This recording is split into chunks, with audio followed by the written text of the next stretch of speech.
All right, so you've been kind of halfway joking about, being asked to do offensive clinics now after all the defensive stuff. Back to defense. What's gone into? I mean, I looked at the Ken Pom numbers going back to the day you got here. Your offenses, and this year it's almost dead even, but the offenses have been above the defenses every year, even the first year. What has gone into that? Honestly, don't know. I'm going to call Ken Palmer away and ask him. I do figure that, sometimes the previous years factor in. So it takes years to balance it out, years to go off. So he has, just like the AP has to, people have to guess and rank teams. So as they do rankings to start the year, there's numbers from the previous year. But don't quote me on that. I'm pretty sure, but to your point, I think offense is pretty simple in basketball. If you can play 5-on-5, you have a better chance of scoring if you play 4-on-5. The same as if you play, and if your chances go down if you're playing 3-on-5. Meaning, if you don't have 5 guys, if you only have 2 or 3 guys, the other team knows that's the only guys that can really score. It's hard to scheme. It's not, you actually might be a better coach if you can win with only two guys that can score. So, I've dealt with all of it through the years.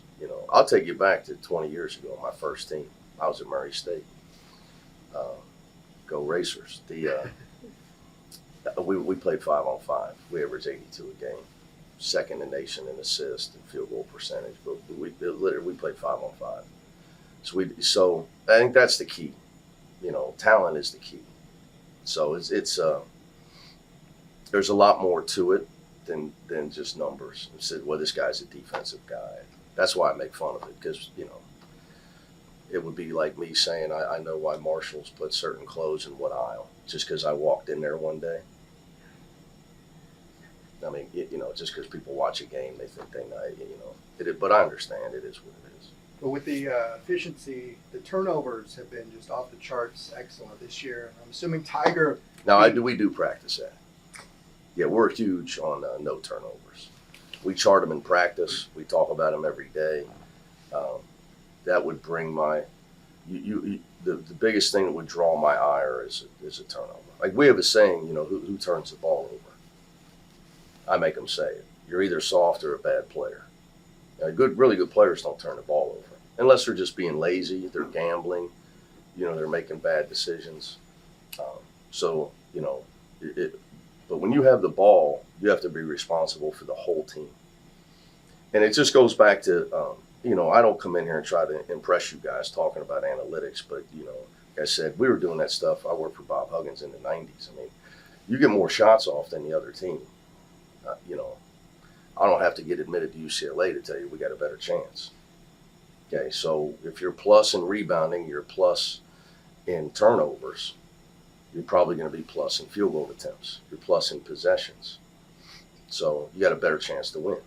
So we practice that one. Yeah. And Tiger's great at it, to your point. Yeah, Tiger's, he's a great, he's been, he and I have come along, we've been together a long time now. It's been a huge advantage for me.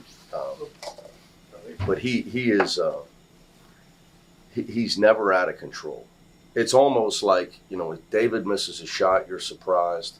If Tiger turns it over, you're surprised. Because he just doesn't, he doesn't gamble with the ball. That's why all coaches love Tiger. Anybody I talk to, coaches around the country that I talk to in basketball, everybody loves Tiger. Because coaches hate turnovers now. They can't. That drives them nuts. But last thing on efficiency, I think you're 6 and 7, 6 in offense, 7 in defense. To be that high in both categories makes you a dual threat and very hard to beat. Seems like. Yeah, but we'll see if we're 6 and 7 tomorrow against USC. So just because those numbers say they do mean something, but it's what you have done. So I think it's indicative of what you're capable of. our offense wasn't as efficient as I would have liked it on the road trip. We're still searching in that area now. Obviously, we abruptly lost Amari, so that throws that throws off your rotation. So, as you're trying to get Will, Dylan, and Abramo, figure out your rotations, offensively, I'd like us to get back to being more efficient. How is Amari? He's good. He's got a foot injury. It's going to take some time. I don't think it'll take that much time, but I don't know. One thing about it is I'm semi-intelligent, but I'm not a doctor. So I know this around here. We take care of our players first. So he's had multiple opinions on it. So it's not anything. It's going to affect his career. But he won't. He'll be back out there when he's ready. But he's not going to play tomorrow. Coach, since you've been here, to have this rivalry between UCLA and USC be competitive and be healthy, what do you think that does for college basketball in LA and the state of both of your programs? Well, I think it's great. They since I've been here, they've had some great players. The Mobleys and Onyeka, the Kongwu. They got Boogie Ellis, and Drew Peterson's had an unbelievable career. So, it's been what I like about our USC rivalry is it's about basketball. It is. I'm not saying there's not bad blood. I don't know. LA is such a big city. I'm sure there's families that get upset over it, but. We don't. The difference is a lot of rivalries. I came from Cincinnati Xavier. I was part of Kentucky Louisville. We're in the same league, so we played 3 times last year. So it's different, even just for our football program. We play so often, and our guys probably know each other so well in the small basketball world nowadays. Our rivalry is about basketball. It's not a rivalry out of hatred by any stretch. I have great respect for their program. And Adem coming off such a strong performance, for those who are kind of getting used to the freshman's presence, what can you tell us about the young man off the court and the type of guy he is? Adem's an unbelievable kid. Guys like Adem and Kenny, people don't really understand their perspective on life is so much different than American kids. When you come from countries that are not quite as developed, and you don't grow up with the amenities that all of our kids grow up with. So, they have a maturity beyond their years, and they're an appreciation. They're thankful for everything. But Adem's he's a life guy. The guy, he's always in a good mood. He's always got a smile, and guys like him are healthy for your team. It's good for the coach too. He's always bringing a smile even when I'm down. He's one of those guys who put his arm around you. It's going to be all right, coach. How much did you like seeing David kind of, at the end of that game, kind of keeping him away from trouble on that play where he got kind of tangled? Oh yeah, Dave's such a leader. Dave, like I've said this, but David was the key. I know, and I stay in touch with all our guys, Cody, Jules. Those guys are doing great, but David coming back was huge for us. He is a tremendous leader. He is the more, Tiger's a leader by example. He's more of a quiet leader. David is the vocal one. He really is. He's got coach written all over him when he's done playing, if he wants to, but he's got success written all over him. David he has tremendous work ethic. A maturity about his character that he's gotten from. He's got great parents. He reminds me a lot of myself. One of his parents being a teacher. His father being in training. So he's seen what it's like. He's just got great work ethic, and it rubs off on our team. So it's fun to see this too because. With Johnny and Jules and Peyton coming in, David's role was diminished, and he deserves to have the season that he's having right now. he's such a good kid. He's done so much for our program. Coach, these guys really do know each other really well. Oh, yeah. They've been playing so long. Is it more detailed? Like they know if somebody has a tendency going right to the left. They just know these guys well. Well, I will say, though, there's a lot of new ones in this rivalry. You know, this year, they got a lot of new guys. And we got a lot of new guys. Now, most of them being local, you know, so like Dylan and Kajani played high school together. You know, I know Kajani's a great kid. His mom's a great lady. So, yeah, I mean, there's a lot of familiarity. So the scouting report's a little bit easier when you go to show. Because the other thing is when we do game prep, you have to understand, like, we play Washington State. Then the game's over. We're watching. Then we're preparing for Washington, but we're watching their game. USC. They always, you know, we always scout each other because we're watching the other team. So it's even more so because of the pairs, you know, and the travel partners. So not just the local factor. So we all, you know, we know them extremely well. They know us extremely well. But I go back to this. So, you know, I think the thing about this rivalry. I was part of the Crosstown Shootouts, the most hated rivalry. You know, especially at different times. You had ranked teams. It was crazy. It was unhealthy at times. You know, the thing I like about it's about basketball, so you don't have to worry about crazy stuff.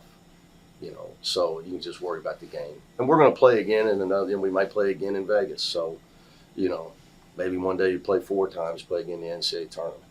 It's kind of unique though in the sense that these guys know each other for so long. They're actually making memories with people who were, you know, years from now. Like but I'm sure it's, you know, I'm sure if you talk to the guys, I know there's guys that I've spoken to that I've met, you know, that still, you know, lament the 70s, you know, where Coach Boyd, who I didn't know till I really moved here, that how great of a coach he was. But he didn't make the NCAA tournaments because back then, if you didn't win the Pac-12, you couldn't get past UCLA. You couldn't get to the NCAA tournament. How USC had some great teams. You know, Bob Boyd had some great teams, and he was an elite coach. So my friend Larry Eustachy schooled me on that. Mm-hmm. So I really didn't know that. It was quite amazing. So it's great that you know, Andy does a great job, and you know, it's all like I said. It's about basketball. You know, they got a good team. They're coming off a tough one. Washington State's a lot better. It doesn't surprise me what happened. Washington State's a lot better than their record. Coach Infield's kind of been the reverse in a sense because he came in with the Dunk City Yeah. reputation. And now since I've gotten here, he's doing defensive plays. They defend the rim really well, Ben. Since he's been here, you know, it's really hard to score around the basket against them. I think they were at 37% field goal percentage defense. Washington State made a ton of shots on them, and they went up to like 38. But they're still top 10 in the nation. I think they're 7th in field goal percentage defense. So and then their 2-point defense is elite, and it has been. You know, even with the side, you know, the Mobley's gone. You know, Josh Morgan does a good job protecting the rim, but it's schematic. You know, that's what they do. It's really hard to score in a half court around the rim against them. Their first shot defense has been great since I've been here. You know, like you said, Andy's been here longer than I have, so it was a little bit different, I guess. But somewhere along when I got here, it changed. He flipped. He's doing defensive clinics now. Coach, last week you talked about the team needing to experience a comeback win, and then you go to Washington State, have a comeback win. Yeah. What can you say about the team when things don't go right for them? They just continue to fight, and then they eventually get that win. Well, what's good here, the reason that's important is because now you can say, how did we come back? We maximized our possessions on offense, and they didn't score a field goal in the last 7 minutes against us. So, you know, as a coach, you preach about, you know, all coaches, we preach the same stuff. But when it's reinforced in a victory like that, you know, hopefully the guys learn, you know, this is what happens. Now, we couldn't get a stop, and that's why we were losing. And we won because we got stops, and we started finishing better. We started getting to the foul line. So it reinforces the things that you're teaching. And it gives the guys some, you know, hopefully, look, that's not going to be the last time we're in that situation. You know, so you guys understand, how do you come back in a game? Maximize your possessions on one end and get stops on the other end. So, and getting to the foul line is big as well because it stops the clock as you gain on your opponent. So, it's necessary, but it's always, it's not good for the coach's health. You have to do that. And really quickly, you just talked about free throws. You guys went 28 for 30 in both games. Yeah, I'm not going to comment on that. No. Actually, I'm glad that happened with my dad's not in town. If he would have been with me, he'd have taken credit for that. How were the holidays with him? How long was he in town? No, he's on his way back. So he'll be back next week. So he'll be back next week. He checks the weather before he Wait for the rain. Yeah, he checks the weather before he books his trips back. But he would have definitely taken credit for the free throws if he was around. But it's nice to see. I mean, I talked about after the game, making free throws matters. There's so many games that I think the public and people, I give you a game, you go look it up, national championship, Syracuse, Kansas. Syracuse won the game. Go look at Kansas's free throw attempts, and it was unbelievable how many Kansas missed in that game. I mean, unbelievable. And it's a totally, they win the game probably 5 to 10 points if they make free throws in that game.